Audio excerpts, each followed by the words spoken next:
Good morning, everyone. I hope you're all well. I'm just going to launch a poll. Can you tell me if you can see? Can you just tell me in the chat if you can see my slides and if you can hear me clearly?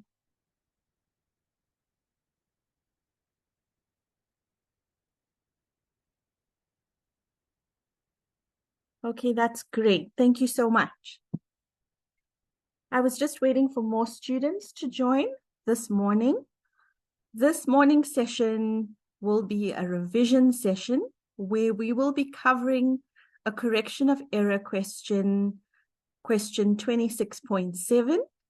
And this question was chosen because it is very similar to the submission question that you have to submit by Monday. And it is our past test question. So the test one from the previous year, so that you can revise the principles and then submit your homework question over this weekend.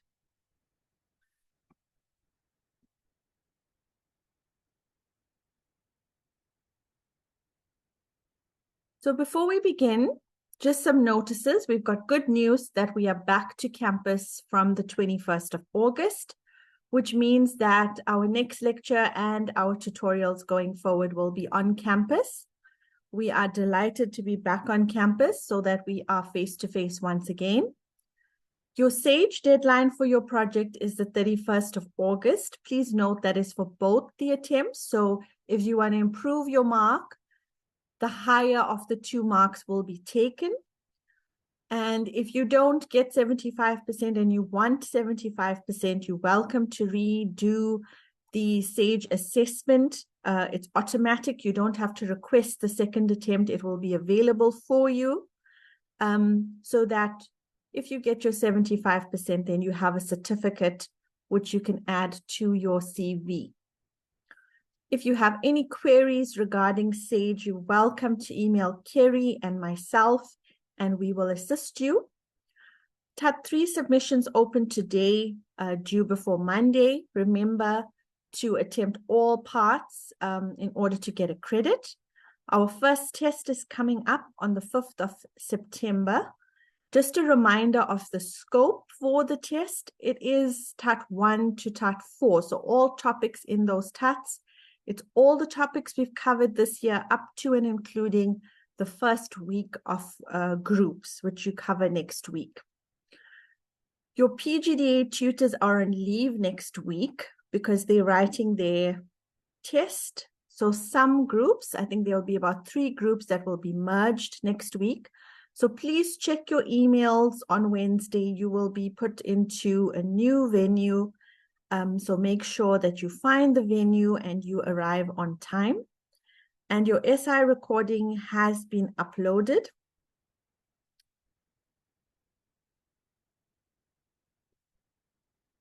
So what are our learning outcomes for today? Okay, we want to revise the principle of retrospective restatement in IAS 8. What does it mean?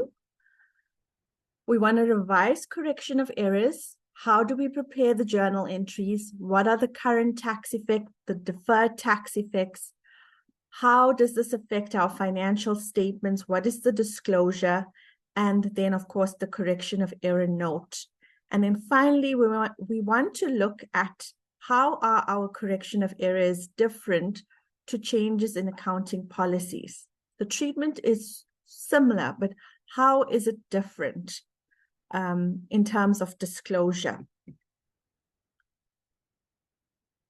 So I've got a question asking when the Tuesday lecture will be uploaded. I did see the class rep Yusuf send an email to Mr. Bonakele. So I'm not sure when he will upload that, but I will send him a message to request that that recording is uploaded for you. Okay, so the question we're going to do is question 26.7. Winter Limited is a pharmaceutical company that manufactures pain medication. A few years ago, it bought a patent from another pharmaceutical company, the details of which are as follows. So straight away, when I see the word patent, I'm thinking intangible assets. This takes me back to semester 1, accounting 211. And I need to remember my rules relating to intangible assets. We are then given further details. The date of the purchase is the 1st of January X5. The cost is 480. The expected finite useful life is 20 years. And then we also given the legal life of 15 years that is non-renewable. The residual value is nil, and tax allowances. So the receiver of revenue will allow us to deduct the cost over a period of 10 years on a straight line basis. So just looking at the table,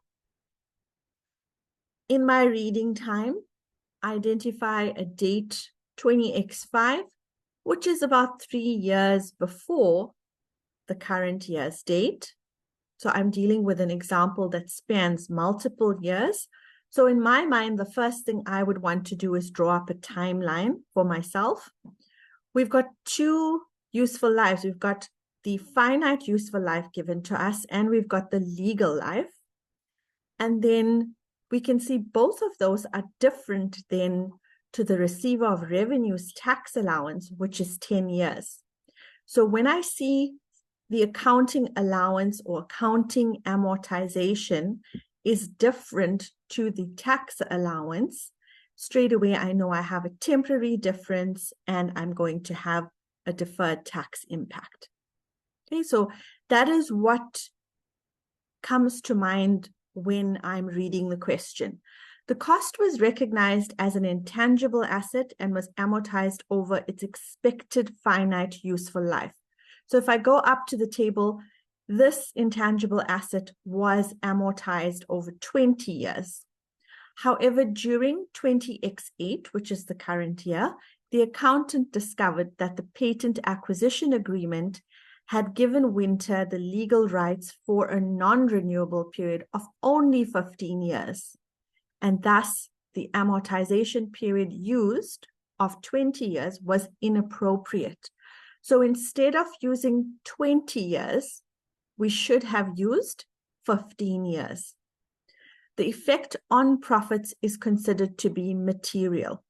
Why is that line item important? The effect of this on profits is considered to be material. Can you tell me in the chat? Why is that important, that word material?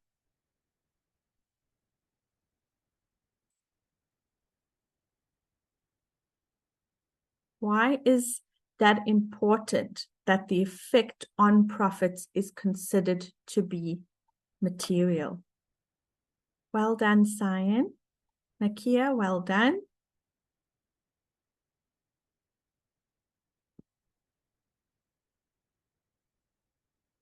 Yes, Ayub, that's correct.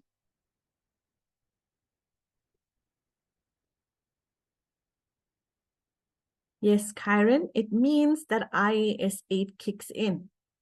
Because remember, this is our third type of error.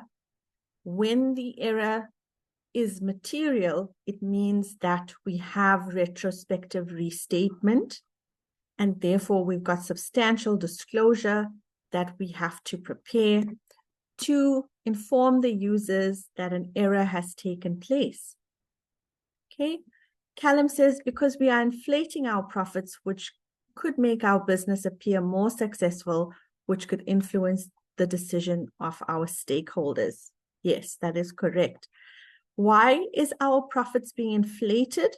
Because we depreciated over 20 years instead of 15 years. Okay, well done, everyone. So you are then given the following is an extract of the draft statement of changes in equity for the year ended 20X8 before making any necessary adjustments. So what I've done on my slides, and these have all been uploaded for you on To Learn already, there's nothing for you to take down, is just the thought process when reading the question, what sort of notes you can make for yourself.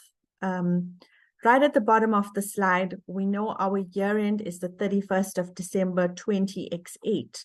And I know when I read the question, I had the date of purchase as the 1st of January 20x5. So if we count the years x5, x6, x7, and x8, it's actually 4 years that have passed. If we then look at the statement of changes in equity that's been given to us, we've only been given the retained earnings column, and the relevant figures have been given to us for 2 years, the prior year being 20x7 and 20x8. We are also given other information to tell us that the corporate tax rate has remained at 30%.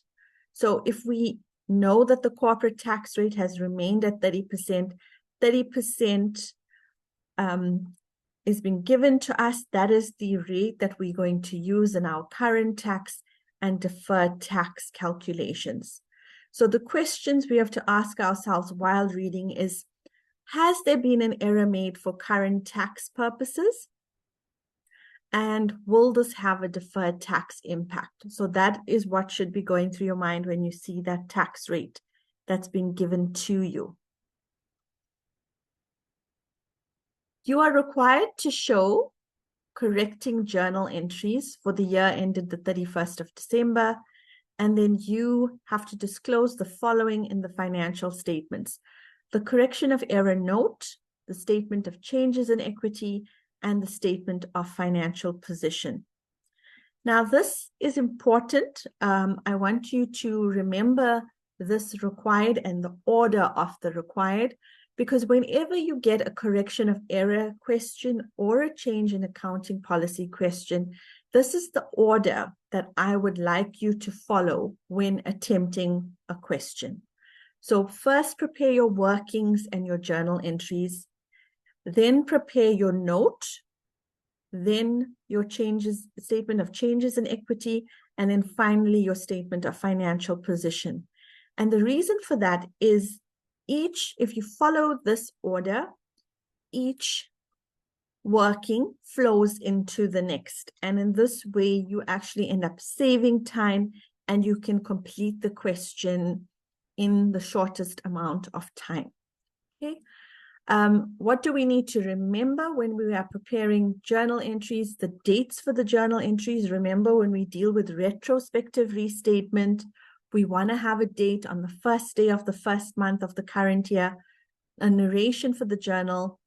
We need to work smart. All the workings that we prepare for journal entries can be used for disclosure too.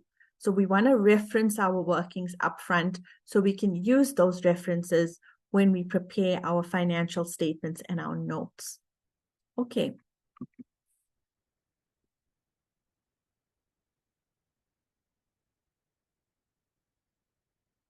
Also from our required, in our journal entries, we need to understand what is retrospective restatement. What does this mean? We want to disclose our financial statements as if there were no errors in the first place. So as if we had used the 15-year useful life instead of the 20-year useful life. But we cannot post into the periods X5, X6, and X7. Those have been closed off. So the first journal entry will be to fix those opening balances, i.e. all the prior years, and that will happen on the 1st of January 20x8. The narrations for your journal will be the correction of your opening balances due to the error in the useful life of your intangible asset. So you could say correction of opening balances on the 1st of January 20x8 or the 31st of December 20x7, the closing balance. It's really up to you. But your narration needs to give the examiner an indication that you know this is retrospective restatement. This is the journal that's going to be correcting my prior year balances.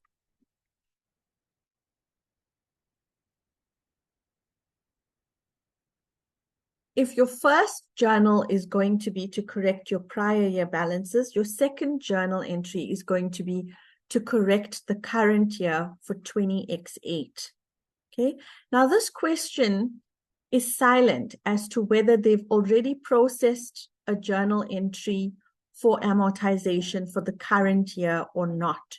So I want you in your textbooks, please, to change your question. Please add in a sentence to say that the current year's amortization has already been processed. So please add that to your question, 26.7. The current year's amortization for 20x8 has been processed.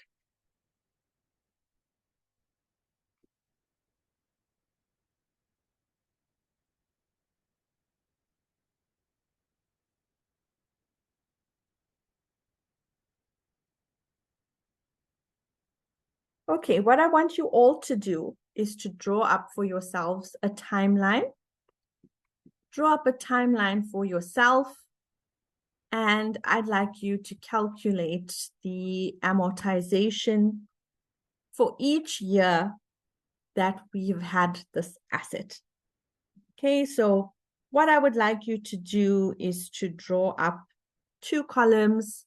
Perhaps one column can say, this is incorrect, and this is what the correct amortization could be. So I want you to calculate for each of the years that we have had this patent, what is the amortization that we processed versus what we should have processed. Okay, I'm going to give you 2 minutes to quickly calculate that.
Okay, so if we look at our calculations for the X5, X6, and the X7 year that has passed, we have to calculate 3 years of amortization. In terms of the incorrect calculation, they would have amortized over 20 years. It would have been 24,000 per annum. And if we multiply that over 3 years, the accumulated amortization would be 72,000. But that was incorrect. The correct amortization period should have been our legal life of 15 years, and that would give us 32,000 per annum. So if we compare 32 to 24, we've got an additional 8,000 of amortization per year that we should have processed.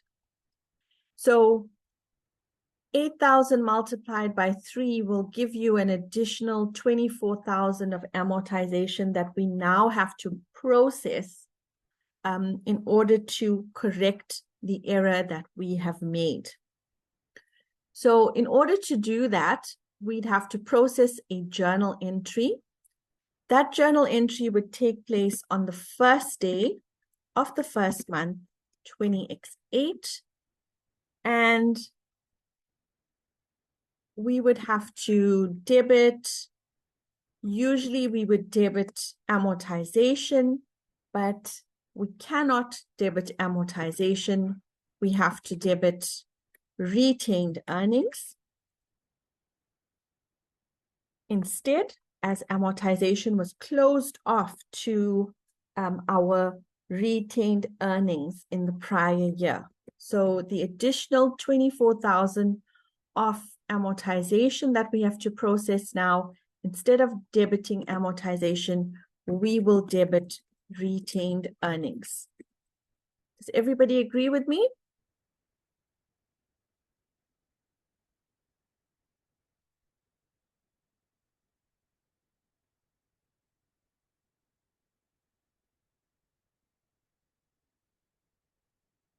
Then we have to ask ourselves, well, what is the tax effect of what we've done?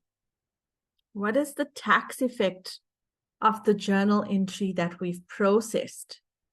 We are only processing an adjustment to amortization. We are increasing our amortization. So if we think about our current tax computation, how would this affect our current tax computation? How does amortization affect our current tax calculation? So if I had to prepare a current tax calculation, I'll start off with my profit before tax, and that would be my profit after I have subtracted amortization. And then further down, I will add back that amortization, and I will subtract wear and tear or a tax allowance. So if we look at our tax computation, does the fact that we have depreciated too little have an impact for current tax? What do you think? Can you tell me in the chat, do we have a current tax impact?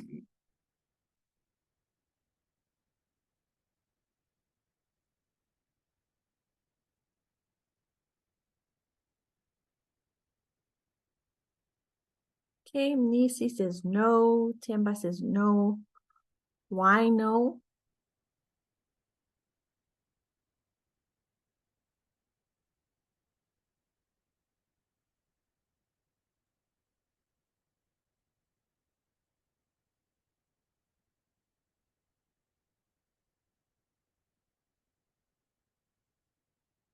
Let's put some numbers to our calculation here.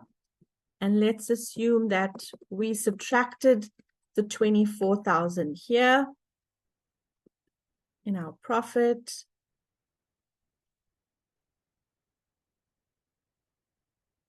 We subtracted 24,000, and here we are going to add 24,000.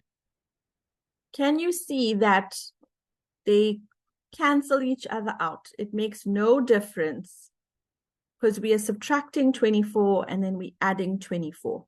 So when we correct this error, it's got no current tax impact. Okay, it's got no current tax impact whatsoever. So there's no additional wear and tear that we have to claim now, because wear and tear was 10 years. That has been claimed in the past. The error was only in depreciation. So there is no current tax impact. Now we have to ask ourselves, is there going to be a deferred tax impact? When we correct this error, is there going to be a deferred tax impact? What do you think? Nisi says yes. Pamandla says yes. Okay, why? Why will it impact our deferred tax? Why would it affect our deferred tax? If we look at the journal entry that we're processing now, we've got 24,000 that we are crediting to accumulated amortization. What is this going to do to our asset? Okay, we amortizing, and almost said depreciating it. We are amortizing more. So our asset is going to go down. The asset value is going to go down. Therefore, how will that affect our deferred tax liability? Our deferred tax is going to be reduced by 30% of 24,000. Okay, so we will reduce our deferred tax by 30% of 24,000. Well done, everyone. Well done. So what would be our journal entry then to correct our deferred tax? How would we correct our deferred tax? We would need to process a journal entry to reduce our deferred tax liability. So we would debit our deferred tax on our balance sheet. What is 30% of 24,000? 30% of 24,000 would be 7,200. And what is the contra account? Can we credit our tax expense? No, our tax expense has been closed off to our retained earnings. So I'm sure you are seeing a pattern now with these questions. The more you practice, the more you will see a pattern. When we're correcting our opening balances, we cannot credit any expense or income account. We have to credit retained earnings. What is the reason for that? I had a question earlier on. Why do we debit or credit retained earnings when we are processing an adjustment to an expense account for a prior year? In those prior years, those expenses were closed off to the profit and loss account. The profit and loss account was then closed off to retained earnings. Those books are now closed. We cannot process, we can't go back into the past and process any journals there. The only date on which we can process journal entries is the first day of the first month in 20x8. That is why we process the journals to retained earnings, because that is where those income and expenses were ultimately closed off to. Okay, any questions before we move on to the current year? Any questions in the chat?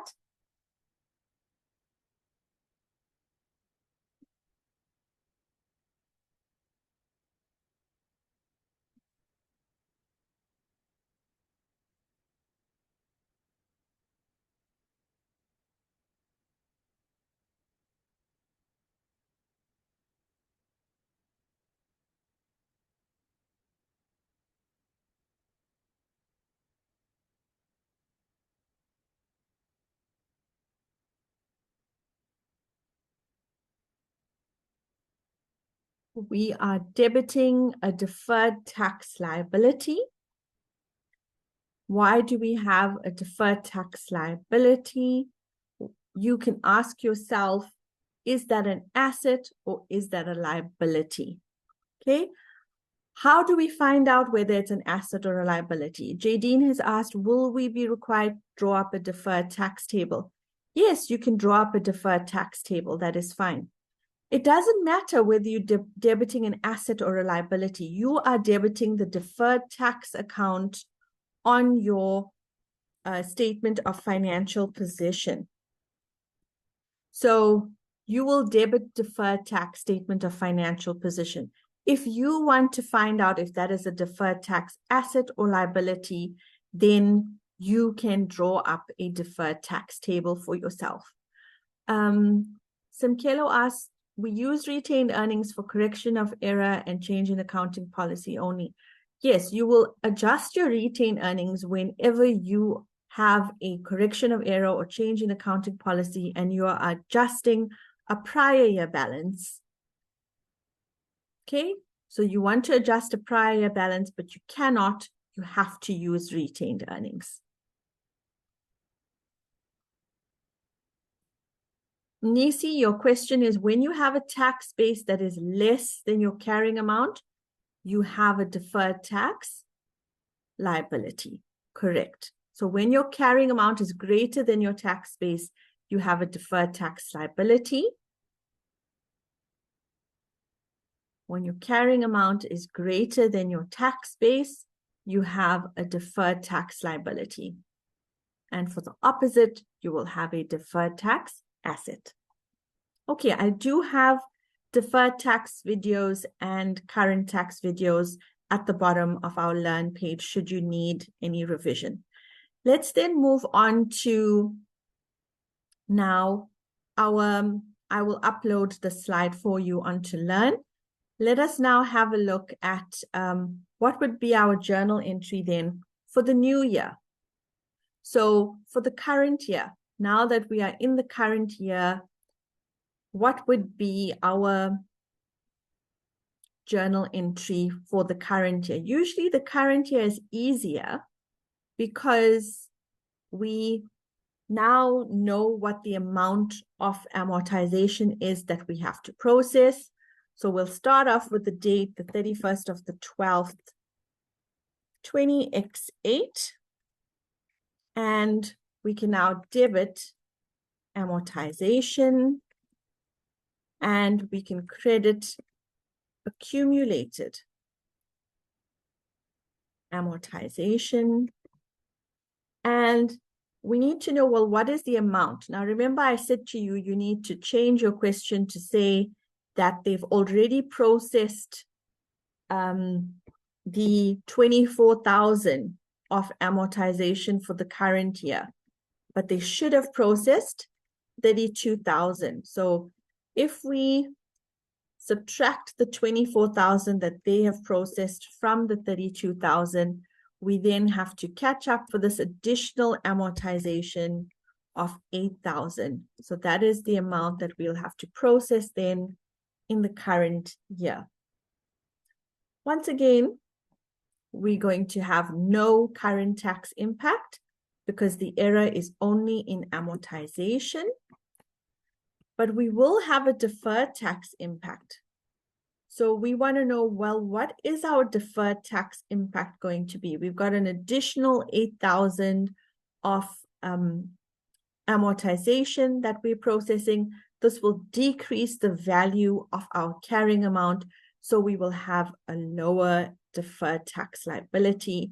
So we will debit deferred tax and we will credit now our tax expense. And that will be 30% of 8,000. What is 30% of 8,000? 2,400. And what I want you to notice here in the current year that we're processing, because we're now in the current year, we're not adjusting any opening balances for a prior year. Now we can debit amortization and we can credit our tax expense. We don't have to use our retained earnings here at all because we are now using the correct accounts for the current year. These accounts have not been closed off as yet, so we can use the amortization and tax expense accounts. Now, I've spent a lot of time on the journal entries, and I want you to do the same when you're doing your submission question today, because if you spend time doing the workings and your journal entries correctly, it's going to be much quicker then to prepare your note and then your statement of changes in equity and then your statement of financial position. Okay. Let's then look at how do we prepare our note. I want you to look at the required in your question. The required says to you that you need to prepare the note, your retained earnings column on your statement of changes in equity, and then your statement of financial position. So we want to follow that same order.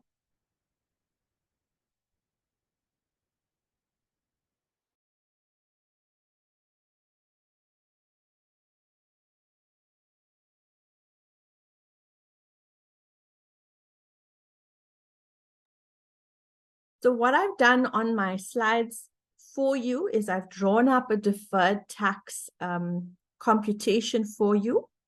So I just want to highlight for you that I've done it on this basis, the incorrect balance, and then what the balance should be. And this is for the prior year, and the correction would be we need to reduce our deferred tax by 7,200.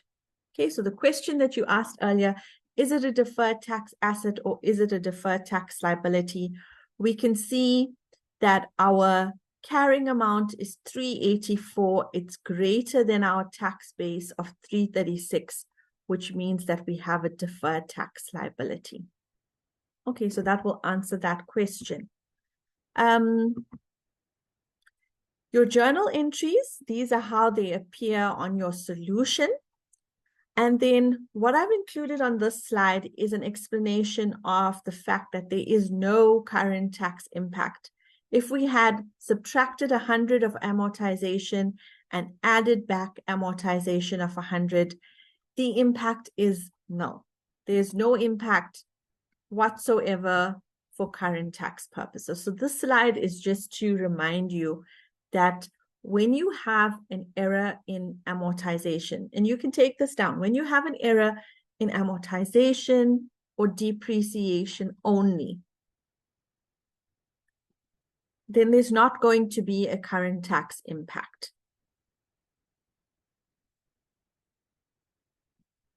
And the reason for that is we add back, we subtract our amortization, and then we add it back. And because we're reversing what we've done in arriving at our profit before tax, there's no impact for current tax purposes.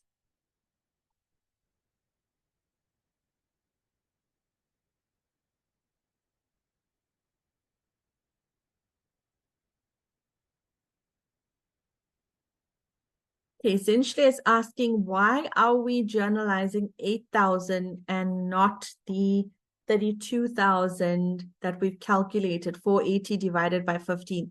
They've already processed 24 of the 32, Zinschle. So that is why at year end, we only have to process the balancing, the rest of the amortization, which is 8,000.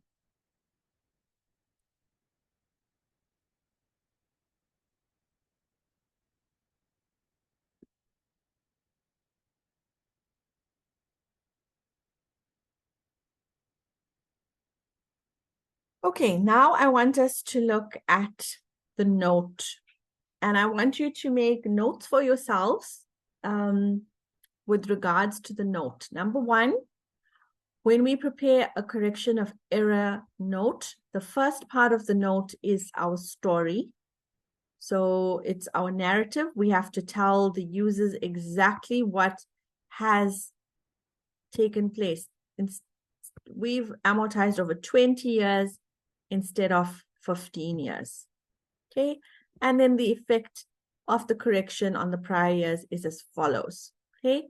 Very important is that you indicate increase or decrease and your signage to indicate whether you mean whether it's an increase or decrease. If you do not use these words, increase/decrease in brackets for expenses or losses, and if you don't indicate that an increase in profits is in brackets, the examiner or whoever is looking at your work, so when your tutor's marking your submissions next week, they are not going to know whether you mean an increase or decrease. So you're going to score 0 marks. And after doing all these workings, you don't want to score 0 marks. So very, very important is to note that there is marks allocated to this increase or decrease that you have here. You need to remember that. Now that we've done the workings, it's very easy to see what the impact of our correction of error is going to be in the note. So I want you to look first of all at this date, 20x7. Notice there's only 1 year that's shown here. Now, when you do your submission question, you'll see that the examiner in that question has asked for 2 years. So read your required carefully. If your required doesn't tell you how many comparatives you require, you only need to prepare 1. But if the required says they want 20x7 and 20x6, then you have to prepare both. Now, in this question, the required was silent. So you only need to show 1 year of comparative on your statement of comprehensive income. So our amortization has increased. It's shown as positive. Our tax expense has, what have we done to our tax expense? We've credited our tax expense for 2,400, and the next impact on our profit is going to be a decrease in profit. That is why it's shown without brackets. So be careful when you're thinking about your signage. If our amortization is going up, that obviously means my profit is going down. Remember that. And if I want to look at, well, if my profit is going down, there's a decrease. Decrease is shown as positive. So this amount needs to be shown then as positive. Okay, so that is the effect on your statement of comprehensive income. Now we're going to look at your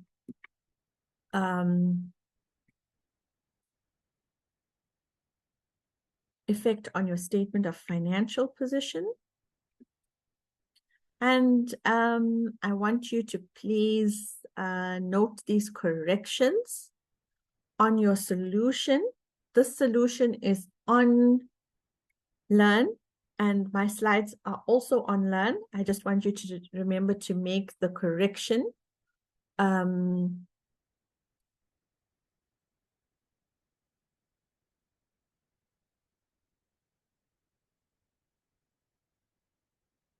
Oh, sorry, ma'am. How are you? Hi, Callum. How are you? Good, thanks. Sorry, it's just like my mind is having a bit of a struggle trying to wrap my mind around the format. So when they have increase slash decrease, do they mean increase in profits and then a decrease in the asset value? Okay, now remember on the previous slide, if I could just go back, I think that will make it easier. On our previous slide, here we're looking at our effect on the statement of comprehensive income. So what appears on our statement of comprehensive income?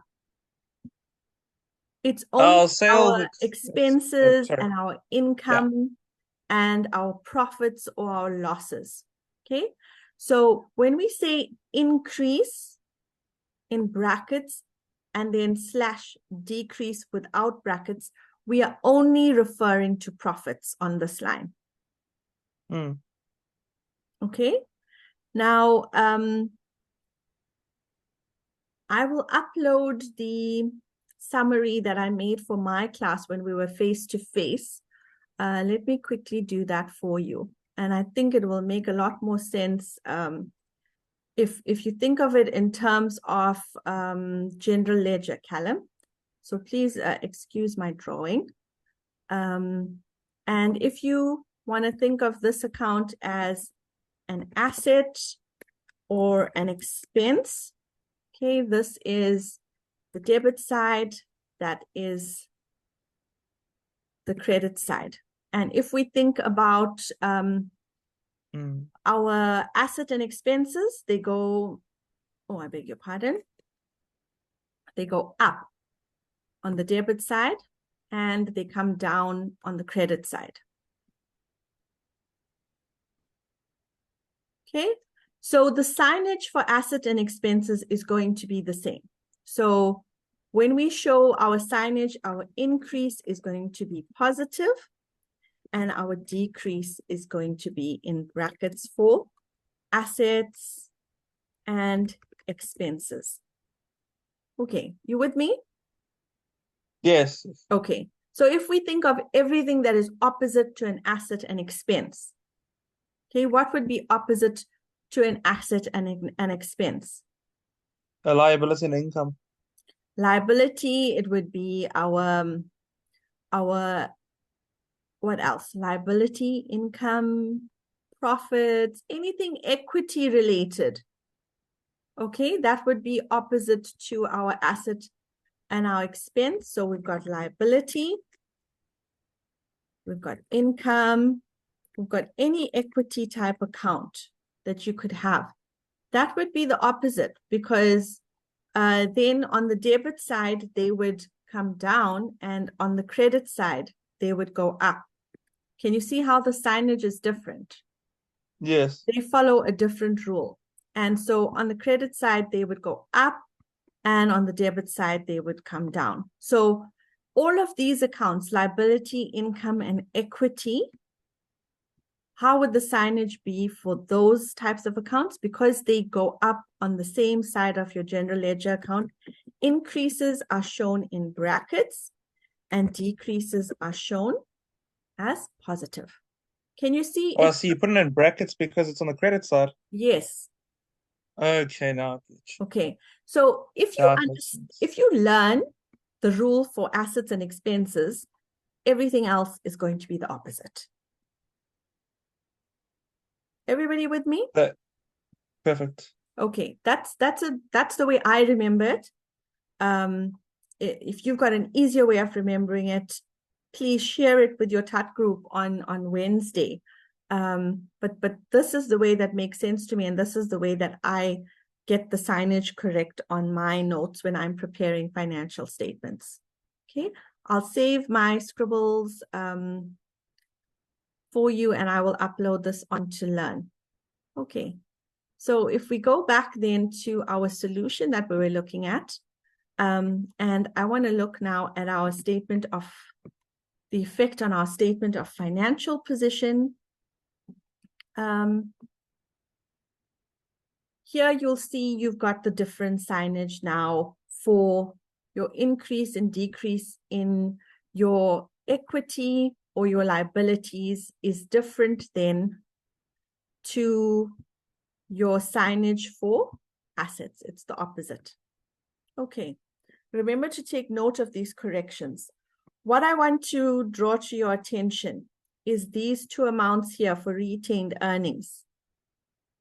Straight from your note, they're going to go to your statement of changes in equity.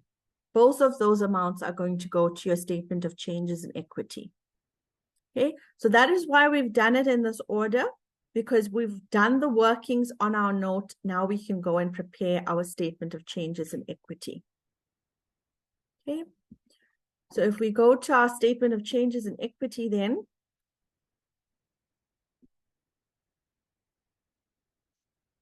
where are those amounts that I've just highlighted to you? Here is the 11,200. Here is the 16,800. Everything else has been given to us in our question. So these two amounts are the only amounts that we actually had to calculate. How do we score marks then on a statement of changes in equity? Okay, we've got the words restated, as previously reported, correction of material error. That was all for the opening balance. And then once again, for our opening balance at the beginning of the year, restated, as previously reported, and correction of material error. It's easy, it's repetition, it's wording that you have to learn for when you have a correction of error. Okay.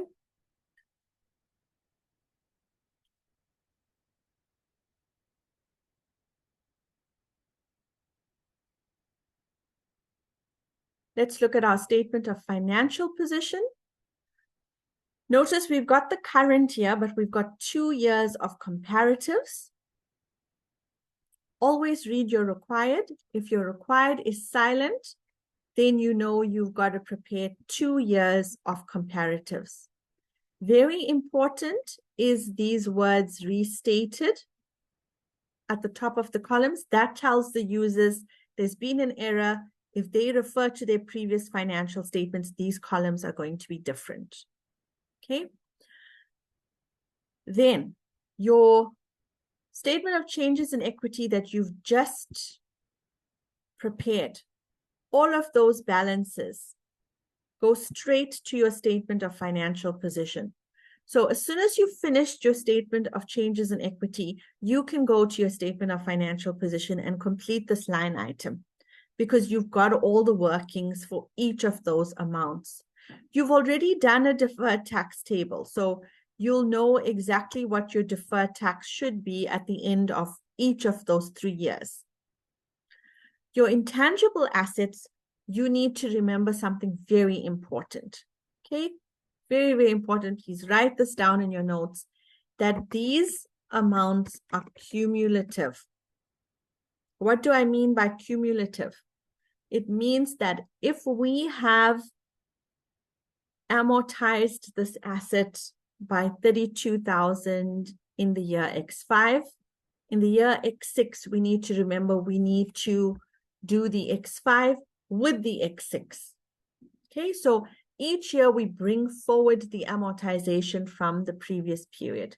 Okay, so if you look at the value of your asset, you'll see here it was 480,000, but now it's only 416,000. How did we get 416,000?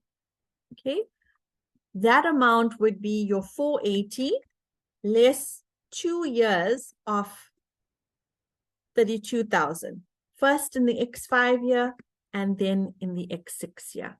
If we have to do the same then in 20X7, 20X7 we will start off with 416 and we'll remove an extra year of amortization. And in 20X8, we'll start off with our 20X7 value and we'll subtract our 32,000. So that is what I mean by this. All your balances on your statement of financial position are cumulative. You have to bring forward the adjustment from the prior year into the current year.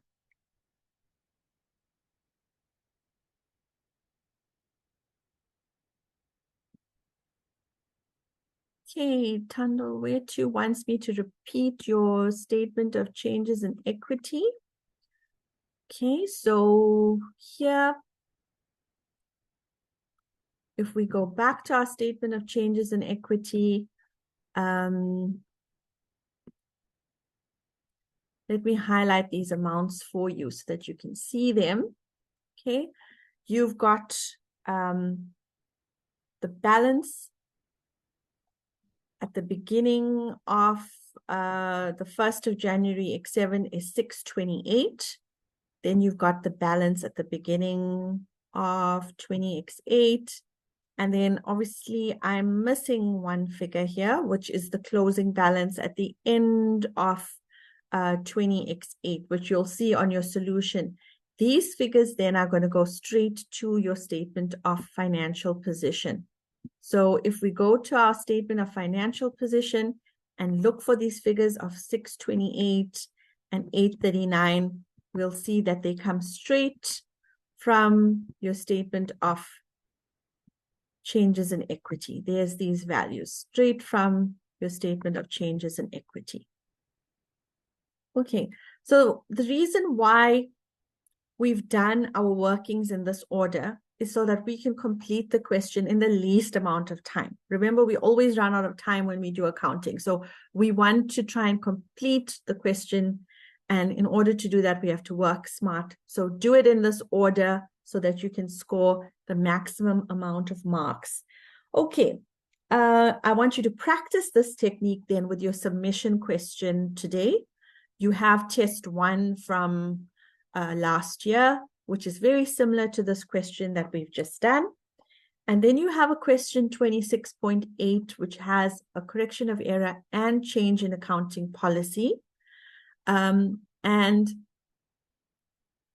there, if you refer to the lecture that we had on Tuesday, we covered changes in accounting policies. We covered an example on inventory.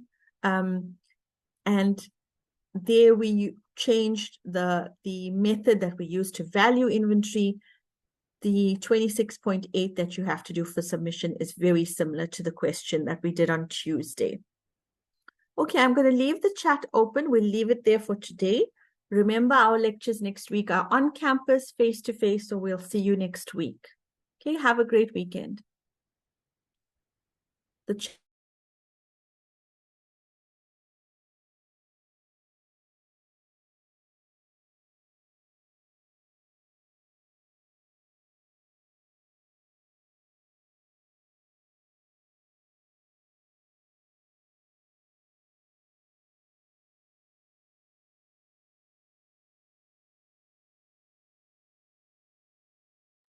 Okay, Kyron, with your tax allowances, there usually isn't a residual value that we use.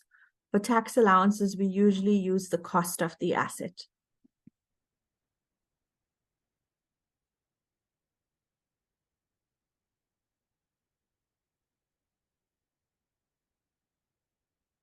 This lecture will be uploaded onto Learn, so please don't worry, I will upload the recording. Nisi, why are we using 8,000? 8,000 is the difference between the incorrect amortization, 24,000, and the correct amortization of 32,000. So that is why on your note you are using 8,000, because that's the difference between the incorrect and the correct. Yes, Taylor, the difference between corrections of errors and changes in accounting policy is only the note. So on the note, you will see for changes in accounting policies, you will have the current year that appears on your note for changes in accounting policies. So you've got one additional column in your note for changes in accounting policies. That is the only difference. Other than that, it's exactly the same.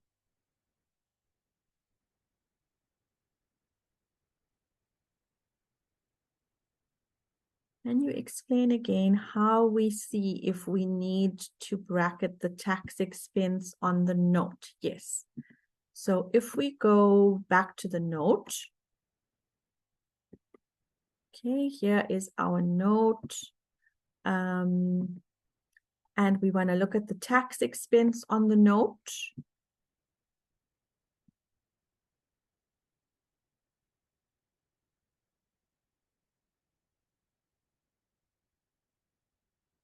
Okay, what are we doing for amortization?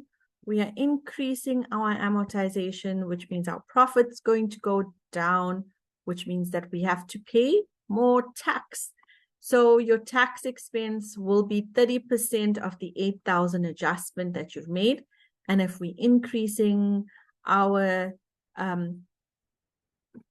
beg your pardon, we're decreasing our tax expense, then it will be in brackets. Because we're crediting our tax expense. That is straight from your journal entry. If you look at the journal entry for the current year, you will see that we are crediting our tax expense. That is why it is in brackets. It's a decrease in our tax expense.